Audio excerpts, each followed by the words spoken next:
Je vous invite encore à fermer vos yeux et à prier avec moi pour ce moment.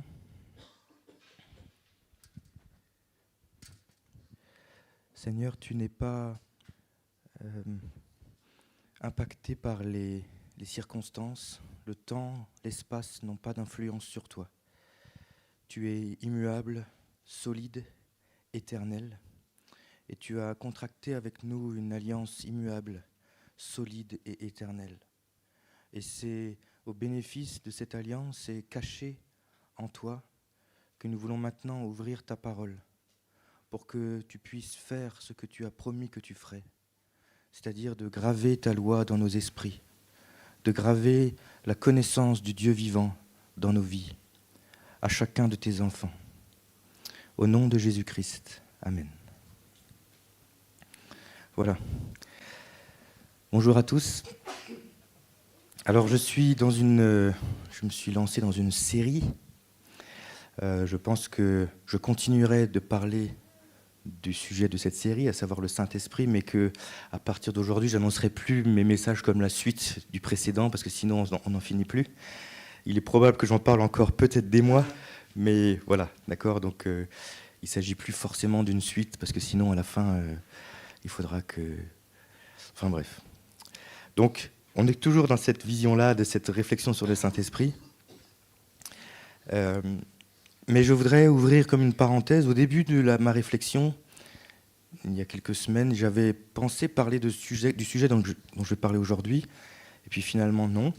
Et puis j'ai eu quelques questions, quelques remarques des uns et des autres, qui m'ont fait dire que, bah oui, en fait, le sujet que j'avais un petit peu passé, eh bien, il faudrait l'aborder. Donc on va ouvrir cette parenthèse aujourd'hui dans notre sujet, bien que vous allez voir que c'est complètement lié. Mais finalement, une parenthèse qui sera comme la première application dans la vie d'un enfant de Dieu pour cette vie qu'on a appelée la vie de l'Esprit. Que le Saint-Esprit qui est en nous puisse faire son œuvre pleinement. Alors je veux, excusez-moi de me répéter, je m'excuse pas, je vais me répéter.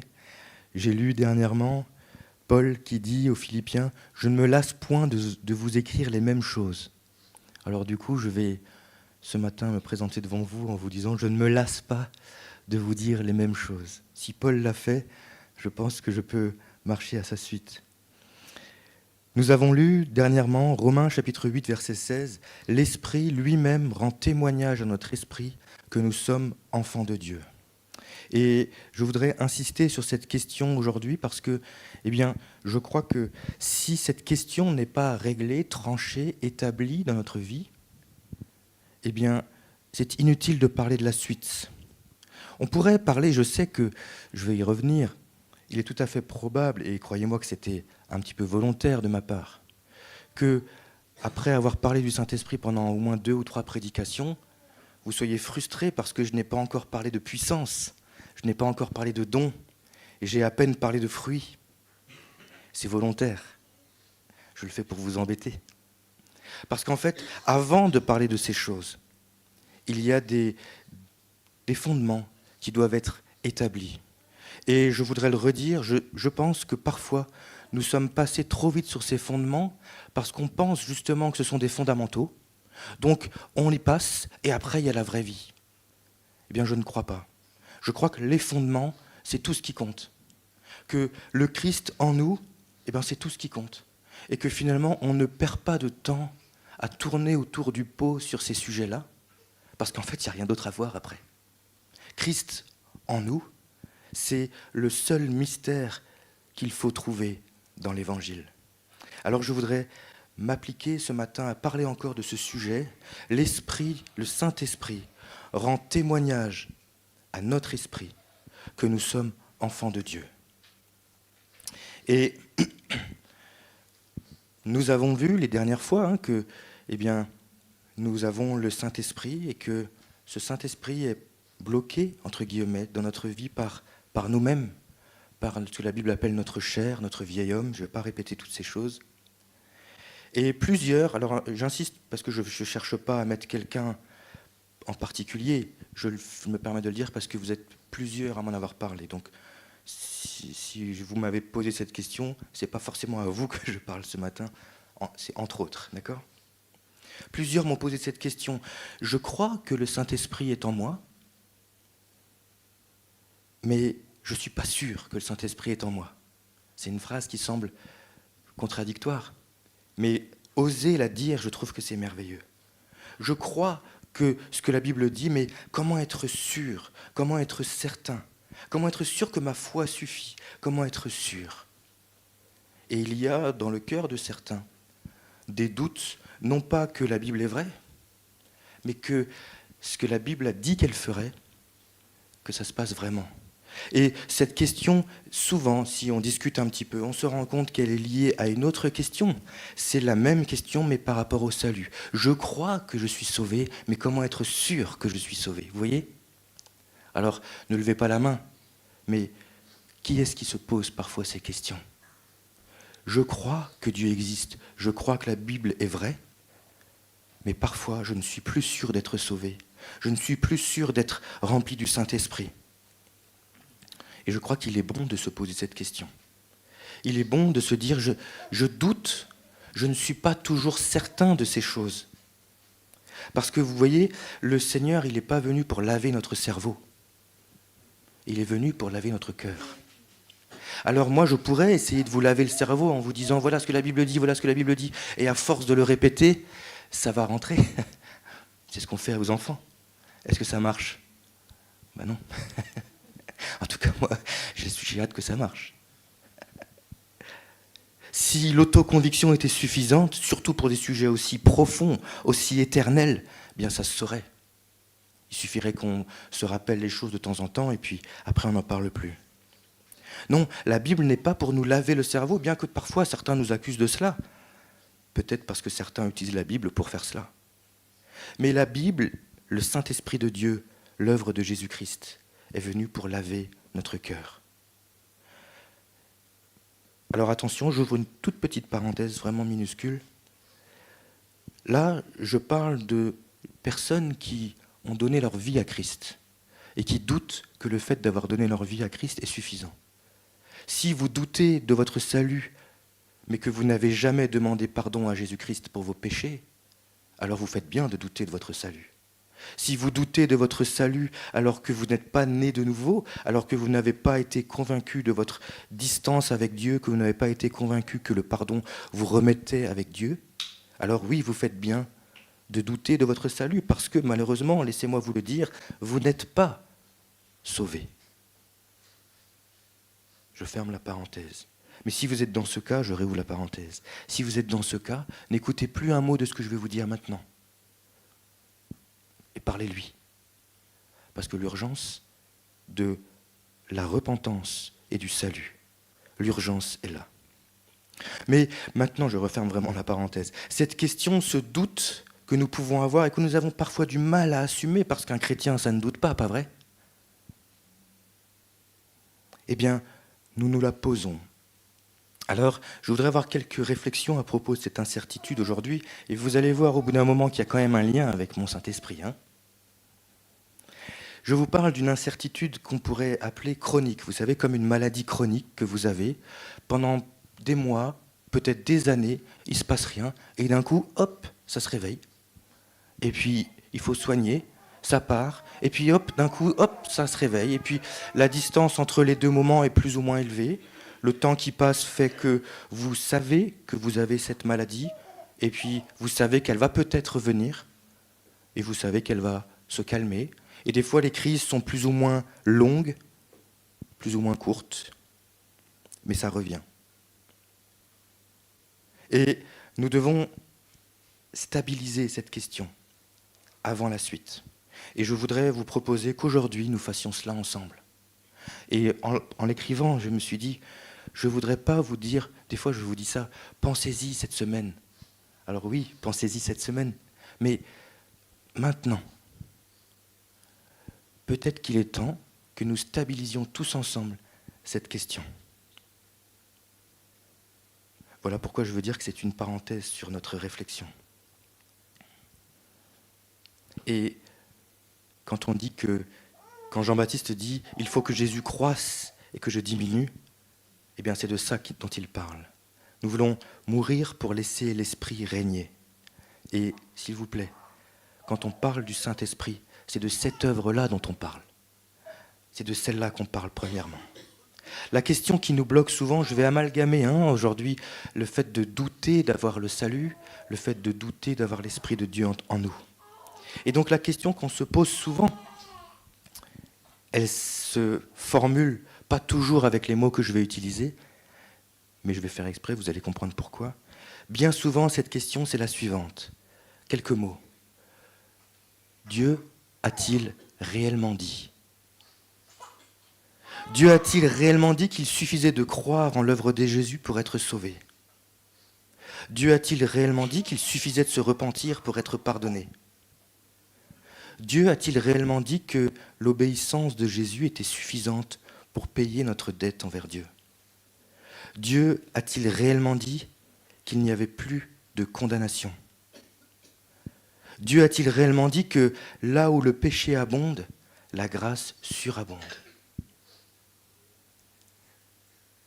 Je vous pose la question. Est-ce que Dieu a réellement dit ces choses ? Et vous savez, vous n'êtes pas les seuls à vous poser ces questions. Alors évidemment, vous ne vous la posez peut-être pas en ces termes. Parce que quand on vous la pose en ces termes, vous répondez quoi ? Non, vous ne répondez pas. Oui.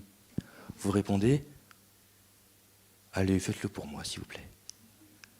Parce que je suis certain que ça joue. Vous répondez quoi ? Oui ! Mais vous voyez, c'est là notre problème. Quand on nous pose cette question, c'est ce que je voulais vous dire après, je le dis maintenant. On ne répond pas, je ne vais pas le faire, on ne crie pas, on dit oui. Et vous n'êtes pas les seuls à vous poser cette question. Qui est le premier à avoir posé cette question ? Je n'ai pas vérifié, mais il est même possible que ce soit la première question que la Bible pose, ou qui soit posée dans la Bible. Vous savez qui c'est ? Genèse chapitre 3, verset 1. Le serpent était le plus rusé de tous les animaux des champs que l'Éternel Dieu avait fait. Il dit à la femme, donc à Ève, il lui dit quoi ? Dieu a-t-il réellement dit, vous ne mangerez pas de tous les arbres du jardin ? C'est la première question que le diable a posée à un humain. Croyez-vous, et vous savez les conséquences de la réponse à cette question. Croyez-vous qu'il a changé de technique depuis ? Croyez-vous que, fort de cette réussite qu'il a eue avec Ève, il va se dire « maintenant je vais abandonner cette technique » ?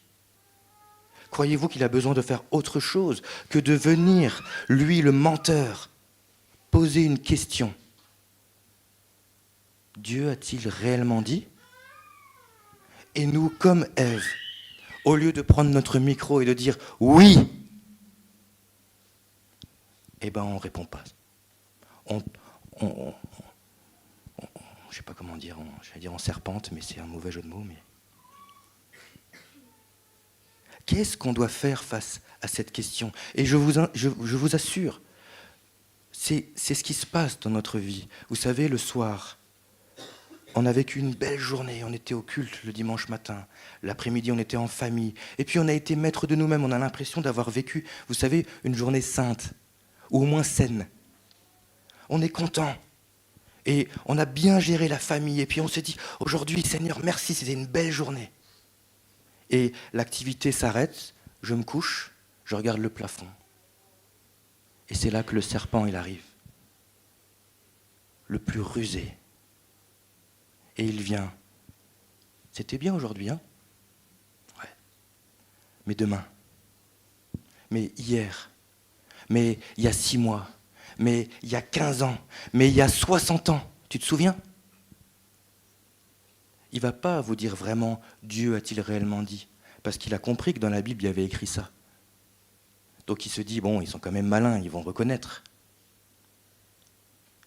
Et tu es là dans ton lit et tout s'écroule.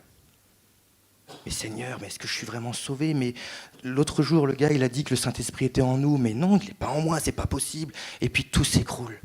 Une si belle journée. Si vous n'avez jamais vécu ça, sachez que moi je le vis.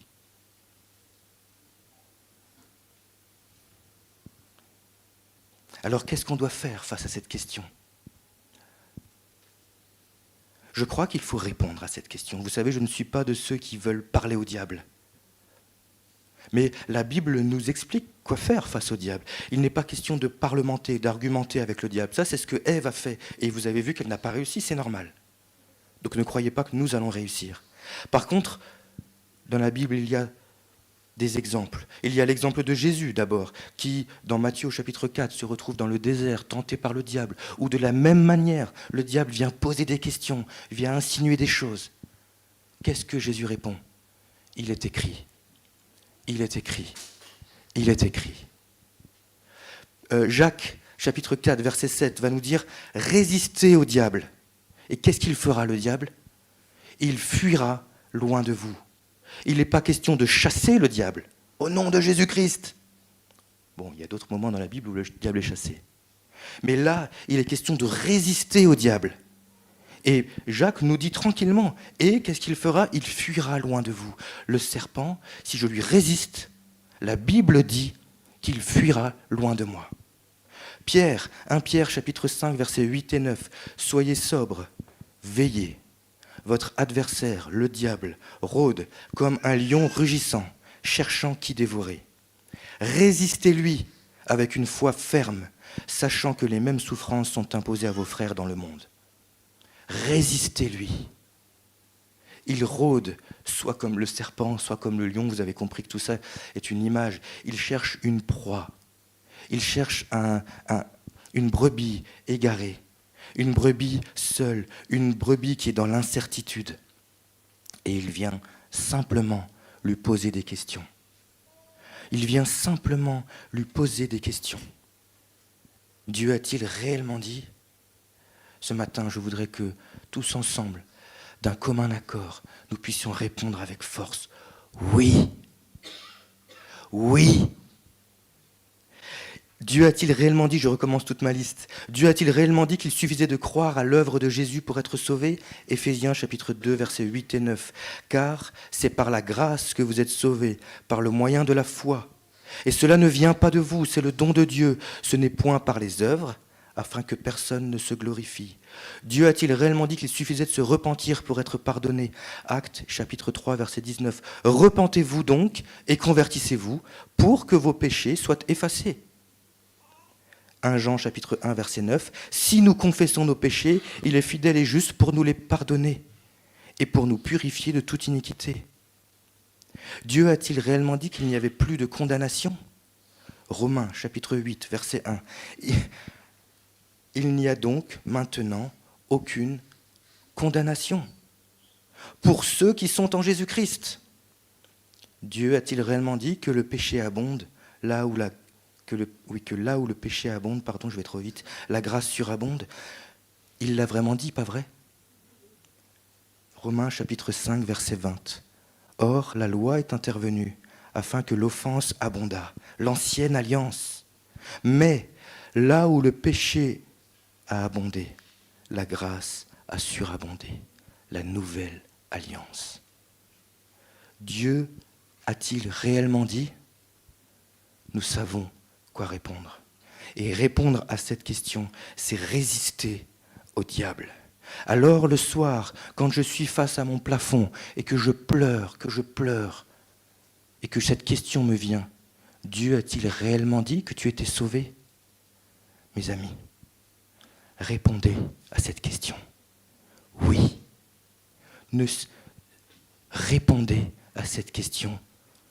Oui. Dieu a-t-il vraiment dit que le Saint-Esprit était pour ceux qui avaient cru ? Merci, vous êtes gentil. Oui. Donc quand quelqu'un vient nous prêcher que nous avons le Saint-Esprit en nous, ce qui compte, ce n'est pas ce qu'il a dit. Ce qui compte, c'est que c'est la parole de Dieu qui le dit. Alors quand on vient nous poser la question, eh bien répondons à cette question.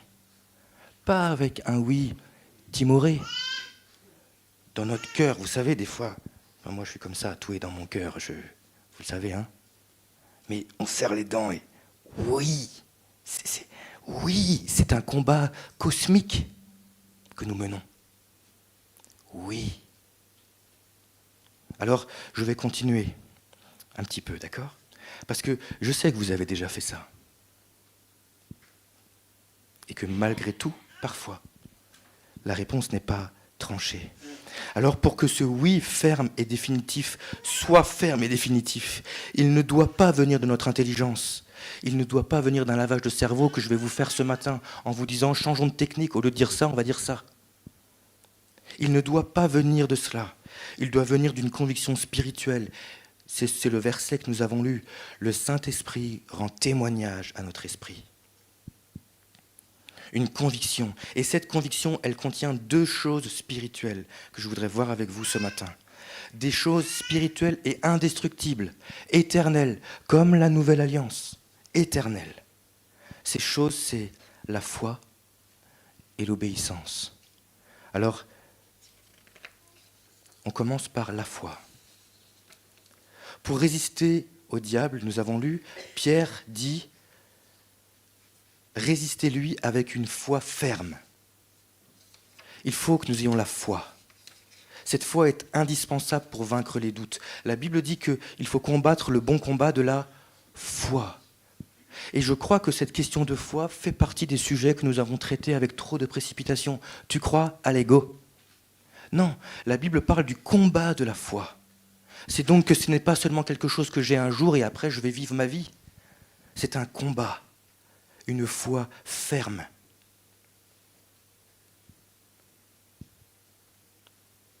Elle est indispensable. Alors je vais vous prendre à contre-pied là. Parce que, croyez-moi, pour l'avoir vécu, si je partage mes doutes avec un frère, avec une sœur, dans toute sa gentillesse et son amour, ce frère et sa sœur va me dire quoi? Eh bien, il va me dire ce que je viens de vous citer. Résiste avec foi, donc tu n'as pas assez de foi, mais aie donc plus de foi. Ça me fait le même effet que quand je suis énervé qu'on me dit calme-toi. Ça me fait le même effet que quand je suis stressé qu'on me dit mais t'inquiète pas, ça va aller. Quand j'ai le doute et qu'on me dit crois plus, merci, j'y ai pas pensé. Pensez-vous à vous qui êtes parfois découragés par ces combats, ces mensonges, ces accusations, cette justification permanente. Pensez-vous que vous manquez de foi? Eh bien, je voudrais vous dire que non. Alors bien sûr, nous manquons tous de foi. Il est bon de vouloir plus de foi. La Bible nous dit de faire ces choses. Donc c'est évident, d'accord? Mais pour cette question-là, je ne crois pas que le problème, ce soit un manque de foi. Je pense que ce que nous vivons, c'est plutôt que c'est un manque de foi seul. Je vous explique. Dans les évangiles, dans l'évangile de Marc, chapitre 5, vous avez l'histoire de Jairus, le chef de la synagogue. Vous connaissez cette histoire, pas vrai? Sa fille est malade. Il va au-devant de Jésus. Viens imposer les mains sur ma fille. Jésus le suit. On imagine la foule qui est autour. Et vous savez qu'il y a une histoire dans l'histoire, puisqu'il y a la femme à la perte de sang qui touche Jésus. Donc Jésus s'arrête. On imagine Jairus sur le côté, trépigné, en disant « j'étais là en premier ». Jésus guérit cette femme, il reprend sa route. Et sur la route, des gens viennent au-devant d'eux pour dire « trop tard, elle est morte ». Et la conclusion de cette histoire, c'est Marc au chapitre 5, versets 35-36. Pendant qu'il parlait encore, des gens vinrent de la maison du chef de la synagogue en disant « Ta fille est morte, pourquoi importuner encore le maître ?» Écoutez ça, et je voudrais que vous entendiez, désolé de le dire comme ça, mais que vous entendiez Jésus vous le dire. Parce que cette phrase-là, « Ta fille est morte, pourquoi importuner encore le maître ?» C'est exactement la même chose que « Tu es mort, pourquoi importuner encore Jésus ? Tu es un pécheur, pourquoi vas-tu encore demander pardon ? Tu es un menteur, pourquoi vas-tu encore ?» Vous voyez ce que je veux dire ? C'est la même chose. Quand quelqu'un nous dissuade d'importuner le maître, pourquoi, pour qui tu te prends à prendre encore du temps à Jésus ? Les gens ne lui ont pas dit ça avec méchanceté. Mais vous voyez ce que ça crée. Pourquoi importuner encore le maître ? La situation est fichue. Et regardez, Jésus, ayant entendu ces paroles, il a entendu les gens dire à Jairus, laisse tomber. Il a entendu ça, donc il va dire ça en réponse. Il dit au chef de la synagogue, ne crains pas, crois seulement. Crois, ça c'est bon, mais crois seulement. Pas de négociation. Imaginez la situation. Les gens savent qui est Jésus, mais ils ne savent pas vraiment qui est Jésus. Et Jairus est là, il a eu sa foi, il l'a emmené. Et puis, qu'est-ce qu'il peut faire? Jésus prend tous les devants. Crois, ne crains pas. Crois seulement. Juste crois. Pas de négociation, pas d'écoute des paroles extérieures. Jésus entend ces choses et il prend les devants. Il met sur Jairus une cloche de sécurité. Crois seulement. C'est l'acte spirituel le plus dur que nous aurons à faire dans notre vie. Et nous en avons parlé 5 minutes le jour de notre conversion. 5 minutes. Crois seulement. Voilà le bon combat de la foi. Sans ajouter un « mais » ou un « et » ou un « par contre ». Crois seulement. Vous savez pourquoi notre foi ne suffit pas? C'est parce que nous essayons toujours d'y ajouter quelque chose, au cas où, pour être sûr. Dieu a-t-il réellement dit « oui » et en plus, je donne de l'argent? Dieu a-t-il réellement dit qu'il suffisait? Oui. Et en plus, je fais ceci, ou je ne fais pas cela. Ou en plus, je suis dans la contrition, je suis dans la piété, dans l'obéissance, vous voyez? Donc au cas où il avait vraiment dit ça, mais que je vais lui donner un petit coup de pouce par ma piété personnelle, par mon obéissance personnelle. Et du coup, eh bien, mes amis, dans ces cas-là, nous ne croyons plus seulement. Oui, nous croyons. Mais Jésus invite Jairus en lui disant « crois seulement ». Et donc, je reviens dans mon lit le soir. Ce soir, demain, dans 6 mois, quand le serpent reviendra, quand vous allez entendre le lion ronronner, et qu'il va vous dire « Dieu a-t-il réellement dit que là où le péché a abondé, sa grâce a surabondé ?» Eh bien, mes amis, s'il vous plaît, tant pis si votre femme, votre mari dort à côté, dites-le à voix haute, faites-le, oui. Et après, je vous mets au défi de vous taire.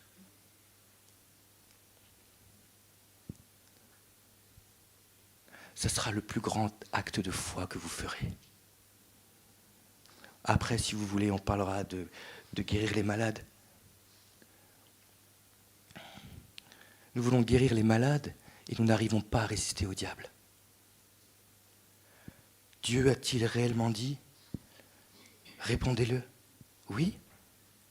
Et après, pardon de vous le dire, mais taisez-vous. Je vous promets, je ne sais pas si on a le droit de dire ça comme ça, au nom de Jésus-Christ, je vous le dis. Vous ne dites pas oui au nom de Jésus-Christ. Non, je vous promets au nom de Jésus-Christ que vous allez entendre, pas avec vos oreilles, que vous allez entendre le lion descendre les escaliers et sortir de chez vous. J'en fais le serment, parce que ce n'est pas sur moi que vous pouvez obtenir cette victoire. Répondez oui, et ensuite taisez-vous. Ah, on va trembler, hein? On va pleurer. Il va partir. Pourquoi il va partir? Parce que nous sommes forts? Non. Parce qu'il est vaincu. Et parce que la Bible dit que si on lui résiste avec une foi ferme, il fuira loin de nous. Oh, il reviendra. Il sera vexé. Alors il reviendra. Vous allez l'entendre revenir. Mais vous serez prêts, pas vrai? Vous serez prêts. Il va vous reposer cette question, peut-être 1 fois, 2 fois, pour être sûr. Et un jour, il ne reviendra plus. Oh, vous aurez encore affaire à lui. Mais plus pour cette question. Plus pour cette question. Parce que vous pourrez lui dire « oui ». Et c'est là où mon sujet du renoncement et de la vie de l'esprit rentre, parce que ça, c'est renoncer à ma propre justice. La Bible parle de cela. Notre propre justice, c'est quand je dis oui, et oui, mais en plus, tu as vu, je vais à l'église le dimanche. Je donne de l'argent, je donne du temps, bref, mes exemples habituels. Oui, et alors c'est pas juste oui.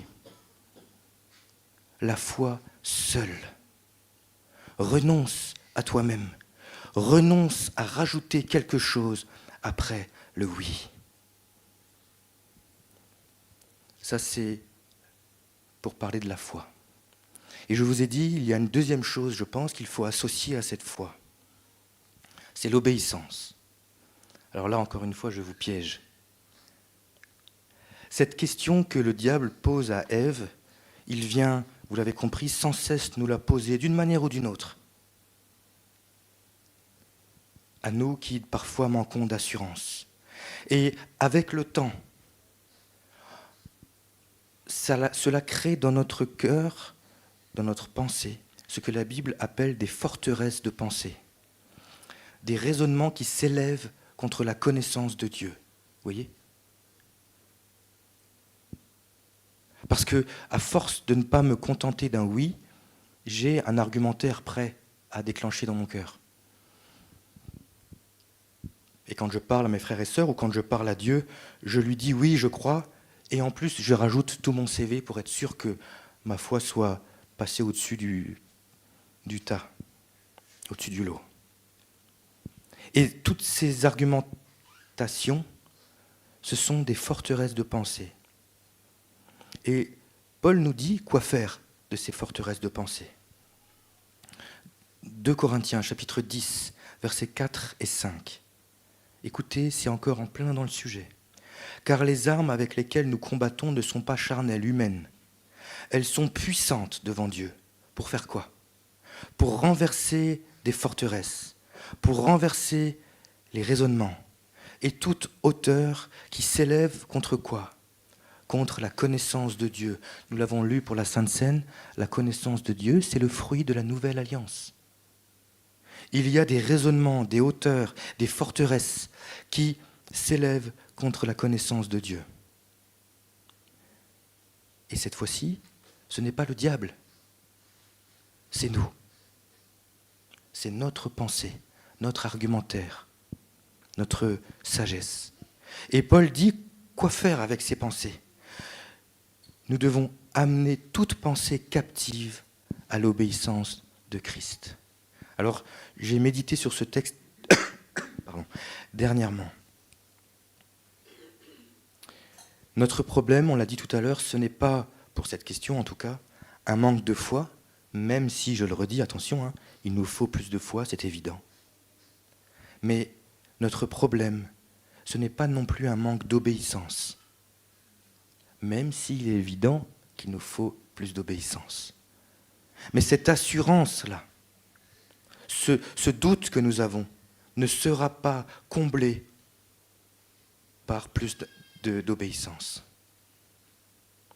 La foi ne suffit pas. Pourquoi ? Parce que j'essaye de combattre les forteresses de pensée avec mon intelligence, avec mon obéissance. Redites avec moi, je ne sais pas si le texte est là. Alors, cette version-là ne donne pas vraiment la pensée que je voudrais partager, mais on doit amener toute pensée captive à quoi ? À l'obéissance de Christ. Alors, j'ai regardé, pour être sûr de ne pas dire de bêtises, je ne vais pas vous faire tout le résumé, mais dans le grec, c'est du génitif. Peu importe, moi non plus, je ne suis pas un expert du truc. Mais je voulais être sûr que ce que je vous dis là n'est pas faux. On a longtemps lu ce verset en disant « Amène toute pensée captive à l'obéissance de Christ », je schématise, « obéis ». Tu as des forteresses de pensée, eh bien obéis à Christ et tu n'en auras plus. Eh bien, je ne crois pas que ce soit cela que le texte dise. Nous devons, écoutez, concentrez-vous bien pour cette partie. Nous devons rendre captives nos pensées à l'obéissance de Christ. Dans ce texte, qui obéit ? Christ.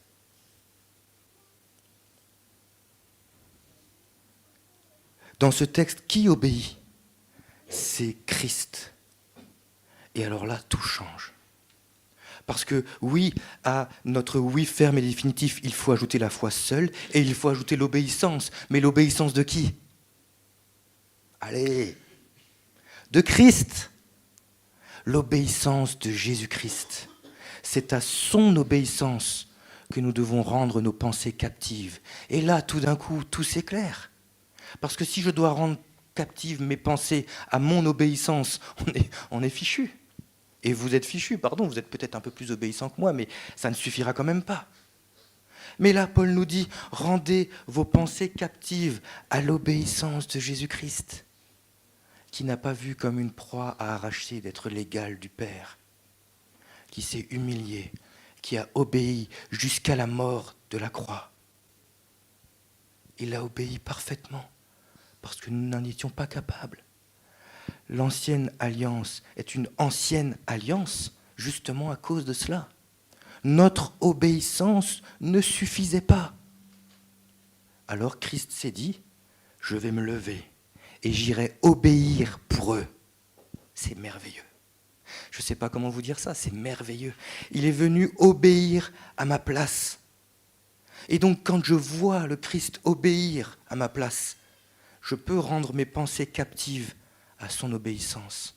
Et je peux dire au serpent, oui, parce que je le dis sans ajouter quelque chose. Ça, on a compris. Mais je le dis aussi sans enlever quelque chose. Parce que ce oui n'est pas basé sur mon obéissance. Nous l'avons lu. Tout n'est que grâce.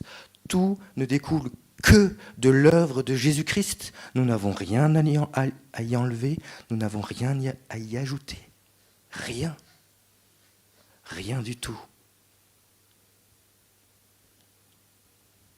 Notre victoire face au lion, ce n'est pas dans notre obéissance que nous l'aurons, mais c'est dans la sienne. Là encore, vous voyez à quel point nous devons renoncer à nous-mêmes. Nous devons renoncer à nous-mêmes pour ne pas vivre dans le péché, c'est une chose, mais nous devons renoncer à notre propre obéissance. C'est biblique, ça.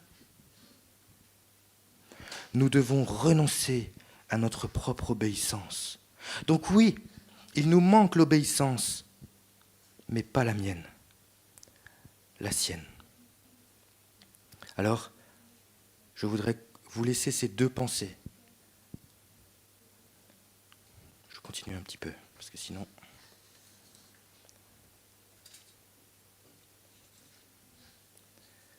Nous voyons là l'application de nos derniers partages. Mais c'est comme le premier test, si vous voulez.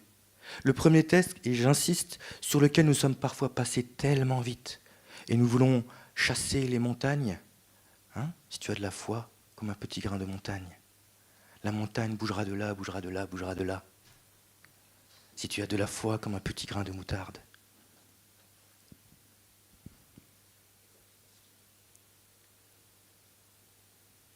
Nous sommes passés trop vite.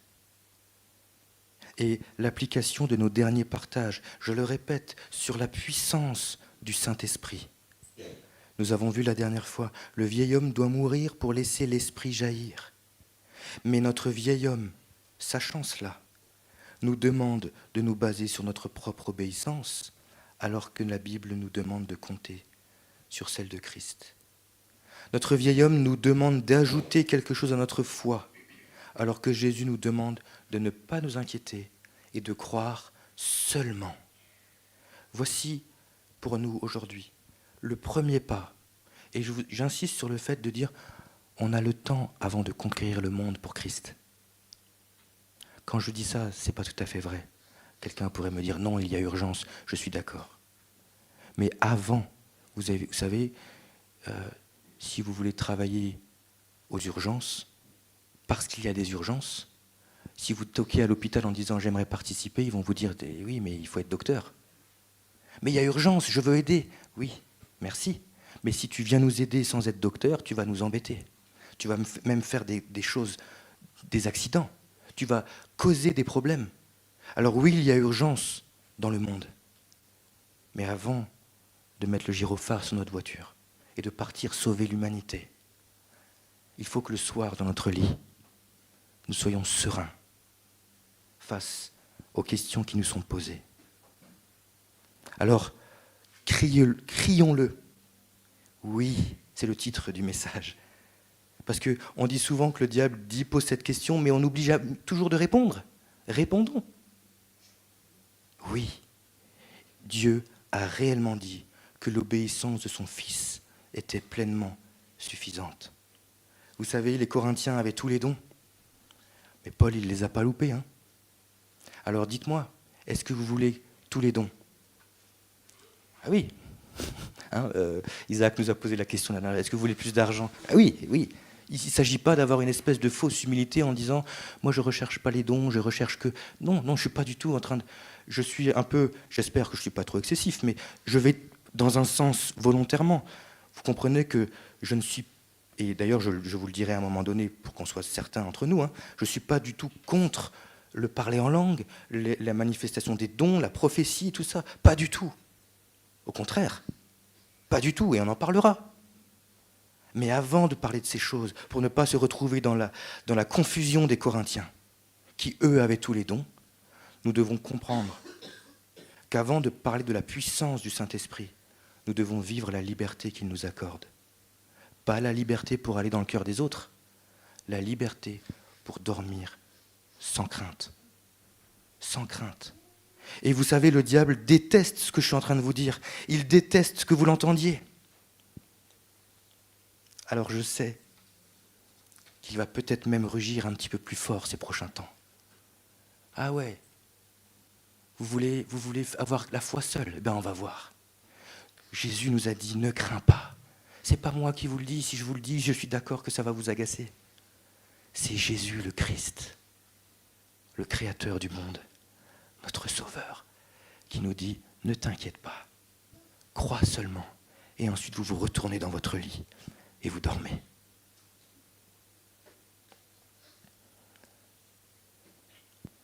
Alors, le temps est passé, mais tant pis.